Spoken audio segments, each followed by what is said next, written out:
우리에게 주신 하나님 말씀은 요한복음 8장 3절에서부터 11절까지 말씀입니다. 서기관들과 바리새인들이 음행 중에 잡힌 여자를 끌고 와서 가운데에 세우고 예수께 말하되, 선생이여, 이 여자가 간음하다가 현장에서 잡혔나이다. 모세는 율법에 이러한 여자를 돌로 치라 명하였거니와 선생은 어떻게 말하겠나이까? 그들이 이렇게 말함은 고발할 조건을 얻고자 하여 예수를 시험함이러라. 예수께서 몸을 굽히사 손가락으로 땅에 쓰시니 그들이 묻기를 맞이 아니하는지라. 이에 일어나 이르시되, 너희 중에 죄 없는 자가 먼저 돌로 치라 하시고 다시 몸을 굽혀 손가락으로 땅에 쓰시니 그들이 이 말씀을 듣고 양심의 가책을 느껴 어른으로 시작하여 젊은이까지 하나씩 하나씩 나가고 오직 예수와 그 가운데 섰는 여자만 남았더라. 예수께서 일어나사 여자 외에 아무도 없는 것을 보시고 이르시되, 여자여, 너를 고발하던 그들이 어디 있느냐? 너를 정죄한 자가 없느냐? 대답하되, 주여, 없나이다. 예수께서 이르시되, 나도 너를 정죄하지 아니하노니 가서 다시는 죄를 범하지 말라 하시니라. 우리는 지난 주일에 서기관들과 바리새인들에 대해서 살펴봤습니다. 그들은 우리가 아는 것처럼 처음부터 그렇게 나쁜 사람들은 아니었어요. 하나님의 말씀에 대한 열심이 있었고 그 열심대로 살아내고자 하는 그 의지를 가지고 열심히 그 가르치고 그것을 살아냈던 사람들입니다. 어떻게 보면 그들은 악한 사람이라기보다는 불쌍한 사람들이라고 할 수 있어요. 차라리 하나님을 모르면 상관이 없는데 아는 사람들이고 열심히 하나님 뜻대로 살고는 있는데 정작 주님께는 책망을 받았기 때문이죠. 도대체 그들에게 무엇이 문제였을까요? 우리가 이미 지난주에 살펴봤습니다만 그들은 무엇보다도 영적으로 무지한 사람들이었습니다. 그들은 그 외식으로 그들 스스로가 하나님 앞에서 충분히 인정받을 만한 사람들이라고 여겼기 때문에 더 이상 발전의 여지가 없었어요. 그들의 그 영적인 한계를 인정하지 않았고 그들이 충분히 다른 사람들보다 뛰어나다는 그 자체만으로 하나님을 가까이 할 수 있다고 여겼죠. 문제는 그들이 그 수준에서 머문 것이 문제가 아니라 그들을 바라보고 똑같이 하나님을 추구하는 사람들조차 그 수준을 뛰어넘지 못했다는 것입니다. 그래서 예수님께서는 마태복음 23장을 통하여서 그들을 향해서 계속해서 책망하실 때 대표적으로 하신 말씀이, 너희가 천국문을 막고 서서 혼자만 못 들어가는 것이 아니라 다른 사람들도 들어가지 못하게 한다는 말씀이었죠. 이러한 그들의 영적인 무지는 그 무지가 계속 쌓이면 쌓일수록 영적인 무감각으로까지 번지게 되었습니다.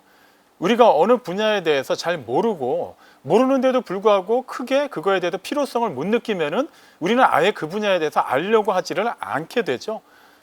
어차피 살아가면서 우리가 모든 것을 알 수는 없습니다. 다 알 필요도 없어요. 각계 분야마다 전문가들이 있기 때문에 그런 전문가들의 도움을 받으면 돼요. 하지만 영적인 부분은 얘기가 다릅니다. 일반적으로 무지하다라고 하면은 경우에 따라서는 충분히 이해가 될 수도 있고 공감이 될 수도 있고 좀 순박한 이미지로 비춰질 수도 있지만 영적인 무지에 관해서만큼은 얘기가 달라지기 때문이에요. 그것은 하나님을 제대로 알지 못하는 것이고 그 무지가 깨어지지 않으면 그 결국은 영원한 멸망의 심판에 이르기 때문에 하나님께서는 계속해서 율법을 통해 선지자들을 통해 그 영적으로 깨어지지 못한 사람들, 깨어나지 못한 사람들을 향해서 말씀을 주셨죠. 하지만 세상은 그 말씀을 받아들이지 못했습니다. 우리가 진작에 살펴본 요한복음 1장 9절로 11절까지 말씀을 보면 하나님의 유일하신 아들이 참 빛으로 이 세상에 오셨어요. 하지만 그분으로 말미암아 지음받은 어느 누구도 그분을 알지 못했습니다. 영접하지 않았어요. 그렇기 때문에 주님께서는 계속해서 말씀하신 것이 하나님의 나라의 복음을 증거하시면서 먼저 회개하라고 말씀하신 거예요. 너희들 스스로는 깨어있다라고 착각하고 있지만 실제 너희들은 잠자고 있는 상태에 있는 것이고 이것은 그냥 단순한 잠이 아니라 영적으로 죽어있는 상태이기 때문에 너희들은 다시 그 어둠 가운데서 빛 가운데로 옮겨져야 된다라고 말씀하셨어요. 그런 식으로 따지면은 지음받은 모든 사람들이 그 창조주를 알아보지 못했기 때문에 다 책망을 받아야만 합니다. 근데 예수님의 사역을 보면 모든 사람을 책망하시진 않아요. 오히려 직업적인 부분에서 더 지탄의 대상이 되는 사람들을 향해서는 긍휼히 여기시고 사랑의 말씀을 전하시는 것을 우리는 어렵지 않게 찾아볼 수 있죠. 그런데 정작 하나님의 말씀을 누구보다 잘 알고 있고 앞서서 실천하고 있는 사람들을 향해서만큼은 가혹하리만큼 책망을 하십니다. 왜 그래야만 하셨을까요? 그들은 다른 사람들보다 하나님의 말씀을 더욱더 많이 깨달을 수 있는 특권이 주어진 사람들이기 때문이에요. 하나님의 말씀을 많이 하는 사람들이 그들만의 기준을 정해놓는 순간 사람들은 그 기준을 뛰어넘지 못하게 됩니다. 한 20여 년 전인 것 같아요. 제가 대학 청년 시절에 겨울이었습니다. 아주 추운 겨울은 아니었는데 겨울에 오전에 이제 집 근처 이제 버스 정류장에 나갔는데 어떤 남자분이 그냥 정류장 길가에 쓰러져 있는 거예요. 근데 이제 복장을 봤을 때는 그냥 회사원분 같은데 너무 당황스러웠어요. 아직 해가 떠 있는 시간이고 사람들이 몇 명이 서 있는데도 아무도 신경을 안 쓰는 거예요. 좀 당황한 나머지 전에 있다는 그분이 이렇게 흔들어 보고 뭐 이렇게 아저씨 하고 불렀는데 미동을 하지 않는 거예요. 아무리 세상이 박정해도 사람이 지금 죽었는지도 모르는데 어떻게 신고도 안 하지 싶어서 잽싸게 이제 119 신고를 했고 그곳 기준으로 멀지 않은 곳에 소방서가 있었기 때문에 금방 소방대원들이 왔습니다. 근데 제가 기대한 거는 막 그분을 막 흔들어 깨우고 뭐 응급조치를 하고 빨리 앰뷸런스에 실어서 옮길 줄 알았는데 그분들이 있다면 굉장히 막 격하게 막 이분을 흔드는 거예요. 그리고는 막 가슴팍 이런 데를 막 꼬집었습니다. 근데 제가 생각할 때는 지금 저러고 있을 때가 아닌데 싶었는데 갑자기 이분이 그 누워 있었던 분이 소리를 빽 지르는 거예요. 건드리지 마! 그러면서 눈은 뜨지 않은 상태에서 팔만 막 휘젓는 거예요. 그랬더니 그 응급 요원들이 신고자를 찾습니다. 이제 저였는데 그냥 술 취한 분이에요. 경찰서에 연락하세요. 그러는 거예요. 일단 저는 이제 경찰서에 연락을 했고 이제 잠시 뒤에 이제 경찰 두 분이 오셨는데 그분들도 마찬가지였어요. 선생님 하더니 굉장히 심하게 막 흔들더라고요. 그리고 이분이 막 건드리지 마, 깨우지 마 막 이러는데 뭐 그대로 내버려 둘 수는 없잖아요. 그리고 어떻게든 이제 그분을 이제 막 부축해서 경찰차에 싣고 가는 것을 본 기억이 나요. 그제서야 버스 정류장에 서 계셨던 한 아주머니가 저한테 얘기하는 거야. 아까 학생이 오기 전까지는 막 그냥 술주정을 부리고 했는데 그 지금부터 조용히 있더라고.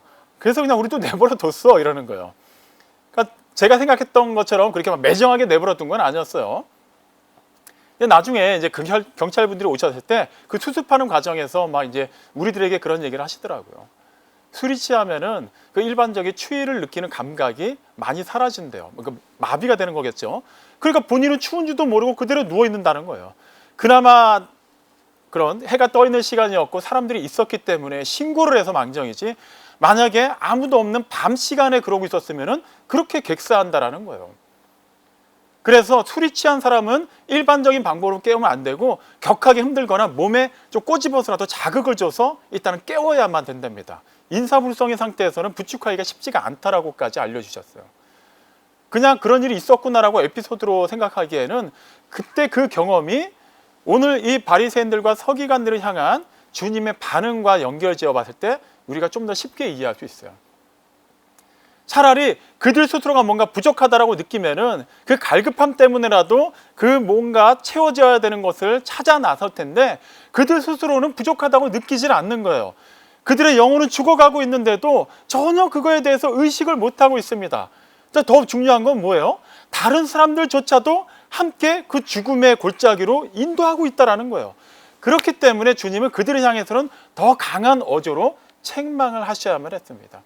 그들의 영적 무지는 결과적으로 다른 사람들에게 그리고 그들에게도 악이 되기 때문이에요.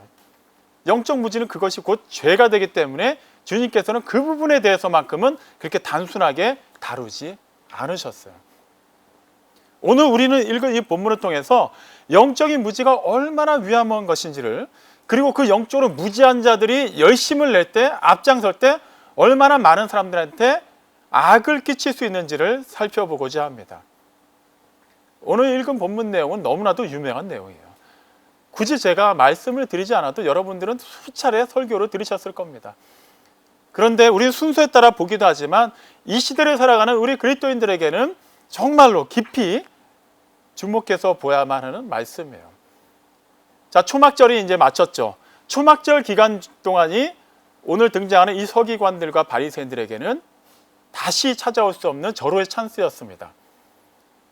예수님은 분명히 초막절을 지키기 위해 예루살렘 성전으로 오실 것을 그들은 알고 있었죠.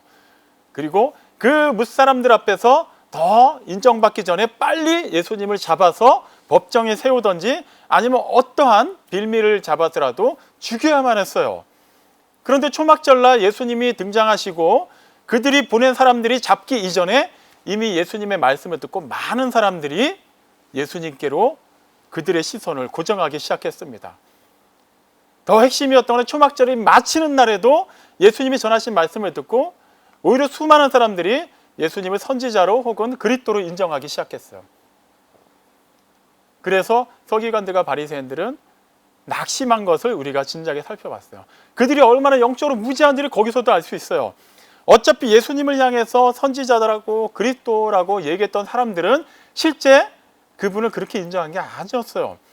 하지만 바리새인들은 특별히 외식하는 거에는 전문가였죠. 그들은 겉으로 드러난 것을 가지고 판단을 했습니다.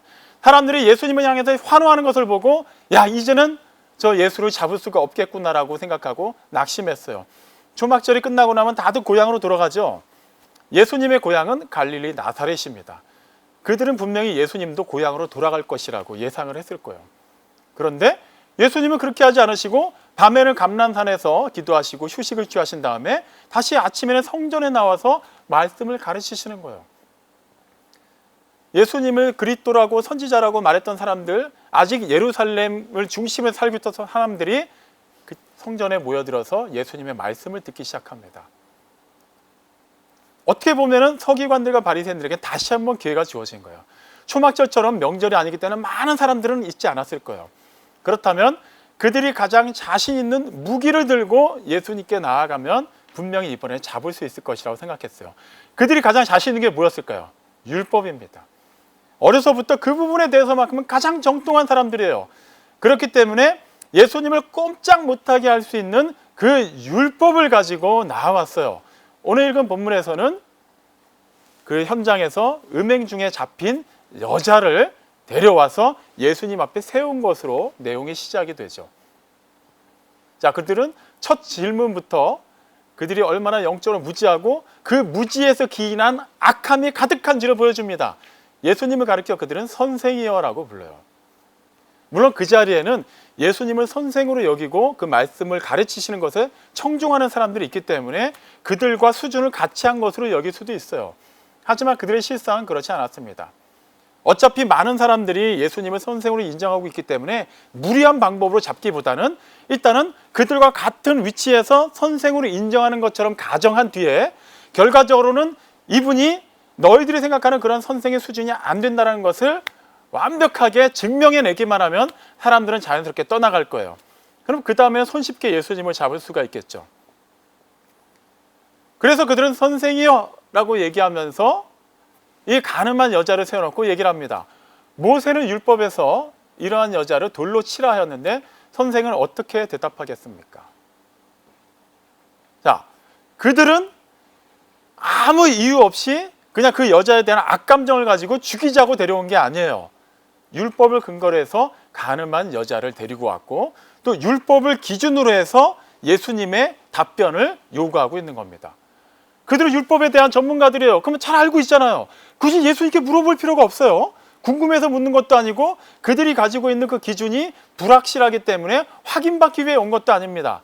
어떻게든 예수님을 향해서 대답을 요구하는 그런 상황인데 지금 예수님께 요구하는 것은 굳이 따지자면 OX 퀴즈와 같다고 생각하시면 돼요.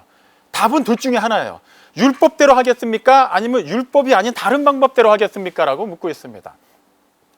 자, 그들이 언급한 율법은 이를테면 레위기 20장 10절이라든가 신명기 22장 22절에 잘 나타나 있어요. 거기에 보면 가늠한 사람은 돌로 쳐서 죽이라고 나와 있지는 않고 가늠한 사람은 죽이라고 나와 있거든요.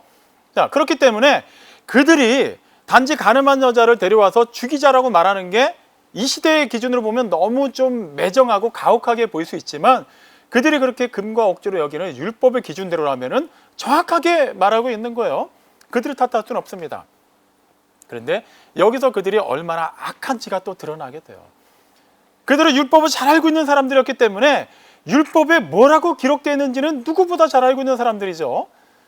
실제 레위기 말씀, 신명기 말씀, 그 가늠한 사람들에 대해서 어떻게 심판해야 되는지를 하나님께서 주신 말씀에 따르면 남자와 여자를 같이 죽이라고 기록되어 있어요. 근데 지금 그들은 여자만을 데리고 왔죠. 물론 우리는 이렇게도 생각해 볼 수 있습니다. 마침 간음하고 있다라는 얘기를 접해서 이 사람들이 그 현장을 급습을 했는데 마침 잡으려고 하는 그 타이밍에 남자는 도망을 쳤을 수도 있어요. 자, 그래서 여자만 잡아왔다고 한번 가정을 해보겠습니다. 그러면 여자만 죽이면 되는 걸까요? 그거는 분명히 율법의 말씀대로 하면은 불가능해요. 손뼉도 마주쳐야만 소리가 나죠. 자, 만약에 남자가 도망친 상태에서 여자 혼자 잡혀왔다고 쳐볼게요. 그 율법에 따르면은 정말 그런 중범죄를 저지른 사람들을 재판정에 세울 때는 2명 이상의 증인이 있어야만 했어요. 근데 만약에 그 여자가 나는 간음하지 않았습니다. 실제 내가 간음했다면 내가 간음한 남자가 있어야 되는데 그 남자를 본 사람이 있습니까? 라고 얘기한다면 그 중에 어느 누구도 증언할 수가 없어요. 왜 그러냐 하면 증언하는 순간 그 남자도 데려와야 되거든요. 그러니까 지금 서기관들과 바리새인들은 모순에 빠진 거예요. 남자는 세우지 않은 상태에서 여자만을 세워놓고 그 여자만은 죽일 수가 없는 상황에서 죽이자라고 얘기하고 있어요. 그리고 엄밀히 말하면 남자와 여자를 같이 죽이라고만 기록되어 있지 돌로 쳐서 죽이라는 말은 기록되어 있지 않아요. 그런데 그들은 이미 모세는 율법에서 돌로 치라고 하였습니다라고 얘기하면서 그들 스스로가 율법을 바꿔서 얘기하고 있어요. 그들이 과연 몰라서 그렇게 얘기했을까요? 아니에요. 누구보다도 잘 알고 있었습니다. 하지만 그들에게 중요한 것은 이 한 여자를 희생양을 삼아서라도 예수님을 잡아야만 되는 것이었어요. 지금 이 여자가 간음했냐 안 했냐는 사실 그들에게는 중요하지 않습니다. 그리고 또 그들이 그 영적인 무지함 때문에 다른 사람들에게 얼마나 큰 해악을 끼쳤는지를 알 수 있는 것은 또 이 상황에서 또 유추가 가능해요. 여러분 혹시 잘못된 권위에 호소하는 오류라는 표현 들어보신 적 있나요? 그러니까 이를테면 이런 거예요. 학식이 높거나 유명하거나 그런 어느 특정한 분야의 권위자의 말이라면 무조건 그 사람의 말은 옳다고 여기는 그런 논리적인 오류를 얘기하는 겁니다. 예를 들어 보겠습니다. 만약 건강보조식품이 나와서 그걸 누가 광고를 하는데 유명한 의사나 아니면 굉장히 건강한 운동선수가 그 식품의 모델이라고 해볼게요. 그러면 사람들은 그 식품을 먹어보기도 전부터 그냥 자동적으로 스스로 그냥 검증을 해버립니다. 아, 저 정도 유명한 의사가 광고 모델로 나오면 분명히 몸에 좋겠구나. 저렇게 건강한 운동선수가 저것을 섭취한다고 얘기하면 저거는 누가 먹어도 효과가 있겠구나라고 생각을 하죠. 근데 그렇다고 해서 모든 그런 건강보조식품이 다 몸에 좋은 건 아니에요. 그리고 우리가 어떤 상황에서 똑같은 말을 하더라도 정말 학식이 많고 뭔가 경험이 많은 사람을 얘기하면 일단 우리는 덮어놓고 듣습니다. 믿어요. 근데 똑같은 말을 하는데 상대적으로 그렇게 전문가가 아닌 사람을 얘기하면 우리는 약간 좀 의심의 눈초리로 쳐다보죠. 그런 것도 그런 잘못된 권위에 호소하는 오류에 해당할 수가 있어요. 지금 이 서기관들과 바리새인들은 유대인들 가운데서는 누구보다도 말씀에 정통한 사람들이에요. 그리고 그들은 그 정통함을 기준으로 해서 사람들에게 어떤 말을 하더라도 사람들이 그들의 말을 신뢰를 했습니다. 특히 이 간음의 경우는 지금 우리나라 같은 경우는 간통법이 폐지가 됐죠. 그럼에도 불구하고 만약에 누군가 간음을 했다라고 하면 당연히 사회에선 지탄의 대상이 됩니다. 하지만 이 시대에 예수님이 사역하시던 이 당시의 간음은 그러니까 살인 그리고 신성모독과 더불어서 사형에 해당하는 3대 중범죄에 해당했어요. 무슨 말이냐 하면 이 정도로 중범죄에 해당돼서 사형에 해당하는 범죄는 사람들이 모를 리가 없다라는 거예요. 일반적인 삶에서 어떤 여러 가지 규칙을 적용할 때 이게 율법에 맞춰서 맞는지 틀리는지는 사람마다 해석이 다를 수가 있기 때문에 그럴 경우에는 서기관들과 바리새인들의 가르침을 받을 필요가 있었고 그들의 그런 가르침이 집대성된 장로의 전통을 하나의 근거로 삼을 수는 있어요. 하지만 사형에 해당하는 범죄는 그렇게 많지가 않기 때문에 모든 유대인들이 다 알고 있어요. 그리고 그럴 때는 어떻게 적용해야 되는지도 누구보다 다 잘 알고 있습니다. 그 자리에서 지금 돌을 들고 있는 사람들은 이 여자만을 돌로 쳐서 죽여야 되는 이 상황이 부당하다는 것을 알고 있었어요. 그런데 왜 그들은 돌을 들고 있었을까요? 그 권위자들이 그렇다고 하니까 그렇게 똑같이 무지하게 그 악을 행하려고 하고 있는 거예요. 그렇기 때문에 정말 영적으로 우리가 깨어 있어야 될 때, 특히 그런 직분을 가진 사람들, 지도자의 위치에 있는 사람들이 하나님의 말씀과 그 말씀을 근거로 한 기도를 통해서 정말 신실하게 깨어 있어야 된다는 것을 누구보다 우리가 다시 한번 깊이 생각해 봐야만 합니다. 우리가 자칫 실수할 때, 우리가 자칫 인간적인 사고로 하나님의 뜻을 포장할 때 우리만이 실수하는 것이 아니라 우리 통해서 다른 많은 사람들이 똑같이 그 오류에 걸려 넘어지게 된다면 하나님께서는 분명히 그 책임에 대해서도 물으실 것이기 때문이죠. 자, 이제 그들은 율법을 근거로 해서 예수님께 물어봤죠.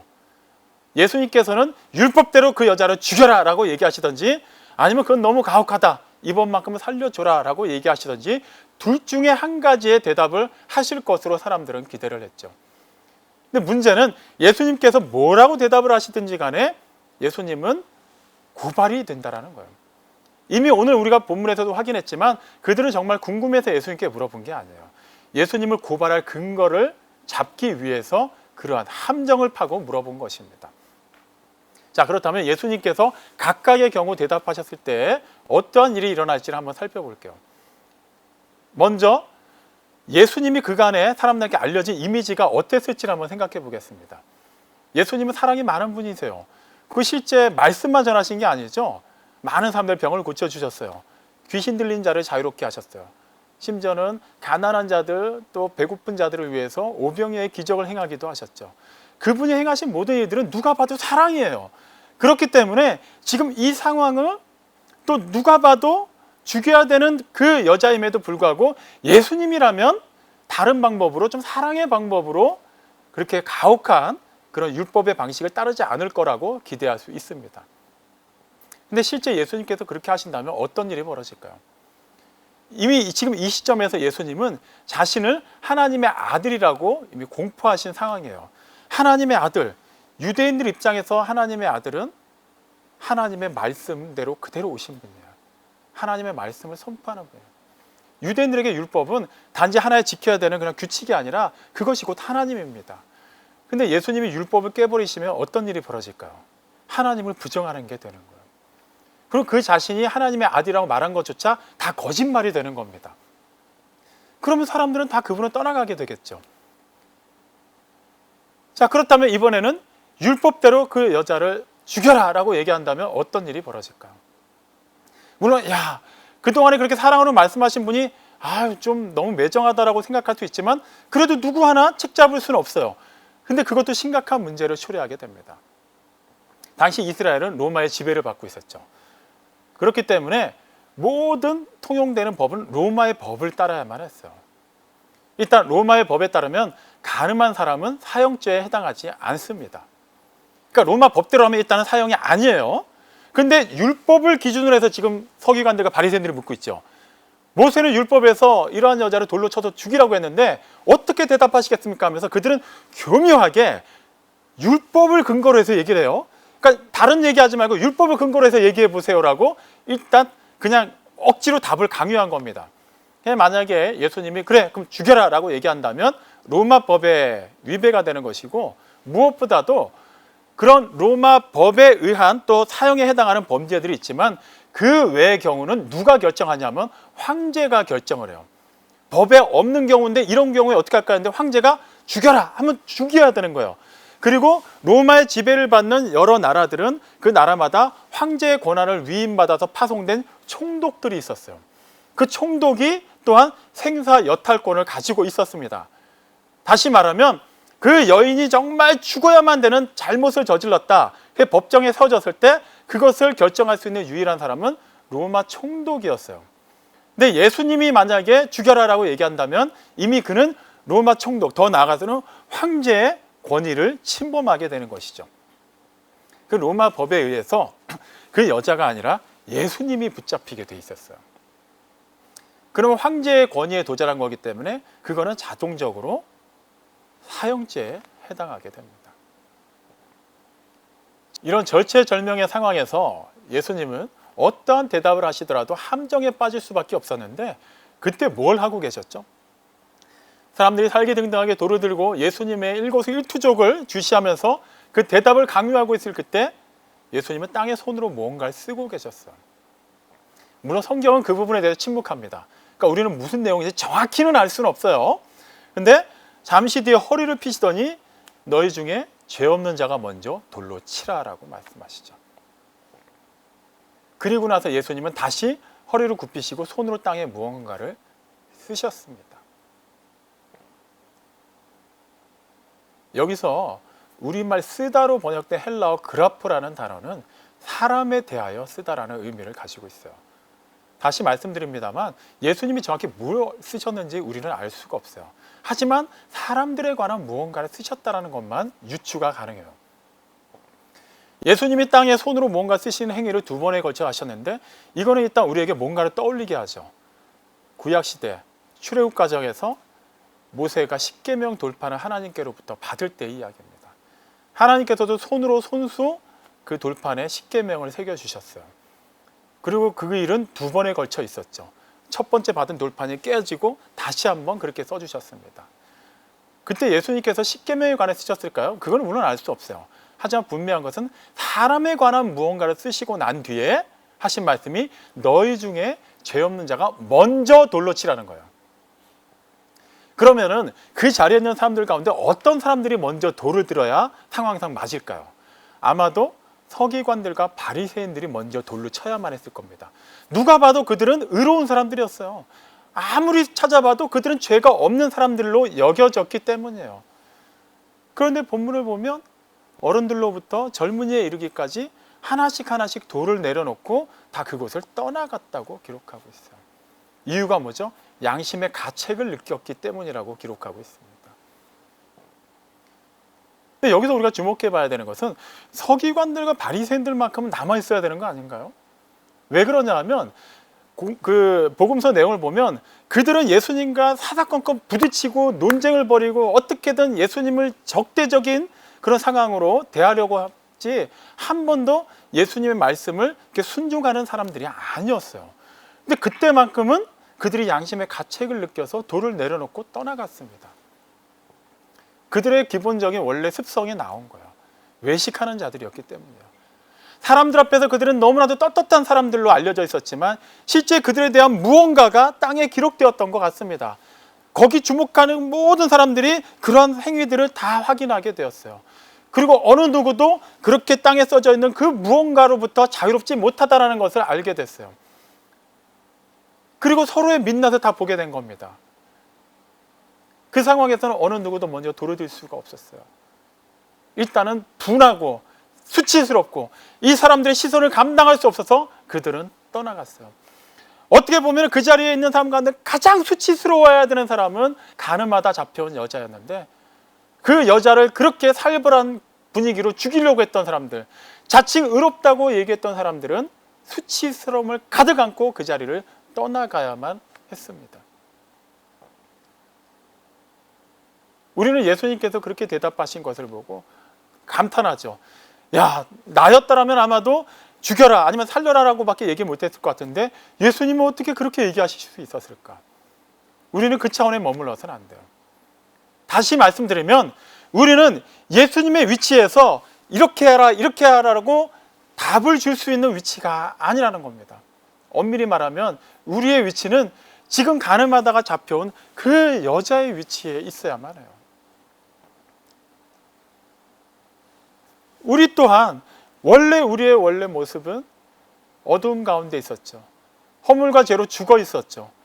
우리는 감히 빛 가운데 나갈 수도 없었어요. 하나님을 아버지라 부를 수도 없었고 예수님을 나의 주님이라고 말할 수 없는 사람이었습니다.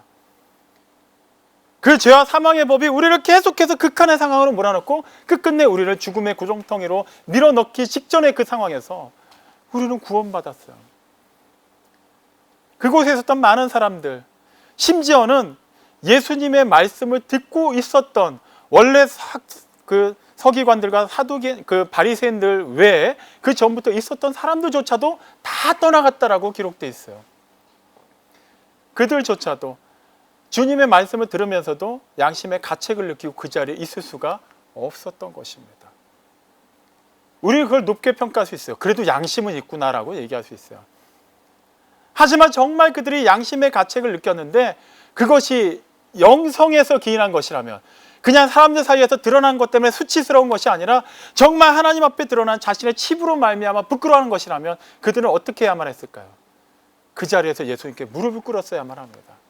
하지만 그들은 예수님마저도 떠나갔어요. 오늘 읽은 본문 10절에 보면 예수님께서 둘러보시고 아무도 없는 것을 아시고 난 다음에 여자에게 묻습니다. 너를 고발하던 사람들, 너를 정죄하던 자들이 어디 갔느냐? 예수님은 이미 알고 계세요. 둘러보셨고 그 자리에는 오직 예수님과 그 가늠하다 잡혀온 여자 한 명밖에 없다라는 것을 알고 계셨는데 왜 굳이 사람들이 어디 갔냐라고 물어보셨을까요? 사람들은 사람들을 의식하면서 신앙생활을 했어요. 대표적인 사람들이 그런 서기관들과 바리새인들이었죠. 그들은 하나님을 의식하지 않았어요. 하나님을 섬기는 자리에 있었으면서도 하나님을 섬기기보다는 사람들의 섬김을 받는 것을 더 우선시했죠. 하나님의 뜻대로 살기보다는 사람들이 인정하고 사람들이 추앙하는 그러한 높은 수준의 삶만을 지향했던 사람들이었어요. 그랬던 그들이 그들의 수준이 드러나는 순간 부끄러움을 감추지 못하고 그 자리를 피해야만 했습니다. 누구보다도 부끄러웠던 사람은 그 자리에 남아 있었어요. 어떻게 보면 성경에 기록된 내용 가운데 가장 아름다운 광경일 수도 있습니다. 그렇게 으르렁대고 그렇게 죽이려고 다짐했던 사람들은 다 떠나가고 실제로 죄를 인정하여서 어떻게 고개도 들지 못하는 한 사람이 그곳에 서 있고 그 앞에는 그를 대적하고 그를 정죄하던 사람들이 아닌 그를 용서하고 그를 구원하시는 예수님만이 서 계신 그 장면을 말이죠. 오늘 우리는 우리 스스로에게 그것을 물어봐야만 합니다. 우리가 서 있는 자리는 어디입니까? 예수님 앞에 서 있습니까? 아니면 여전히 사람들의 시선을 의식하며 사람들 사이에서만 서 있습니까? 그 용서받은 여자에게 주님께서는 어떠한 상황 가운데서도 사람들이 아무도 안 보는 그 상황 속에서도 영이신 하나님만을 의식하며 살라고 말씀하셨어요. 그래서 물으셨어요. 너를 신고하던 사람들이 어디 있느냐? 아무도 없습니다. 나도 너를 정죄하지 않겠다. 가서 다시는 범죄하지 말라고 말씀하셨어요. 사람들이 보든지 보지 않든지 그것을 신경 쓰지 말라. 하나님만을 보고 하나님 앞에 서 있으라고 말씀하셨어요. 우리에게도 동일하게 물으십니다.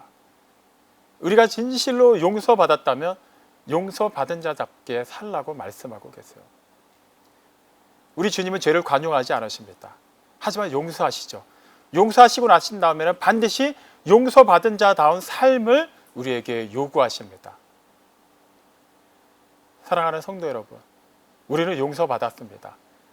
그렇다면 우리는 어떤 자리에 서 있어야만 할까요? 주님 앞에 계속 서 있어야만 합니다. 용서받았으니까 다시 주님을 등지고 세상으로 나가서 아무렇지도 않게 세상과 연합해서 사는 삶을 살아서는 안 됩니다. 하나님을 의식하십시오. 하나님 앞에 서서 살아가십시오. 하나님께서 주시는 그 말씀대로 용서받은 자답게 그렇게 주어진 삶을 살아내십시오. 그리고 그 다음에 그 모든 것을 주님께 맡기시면 됩니다. 그거면 됐습니다. 그러면 그 나머지는 우리 주님께서 책임져 주십니다.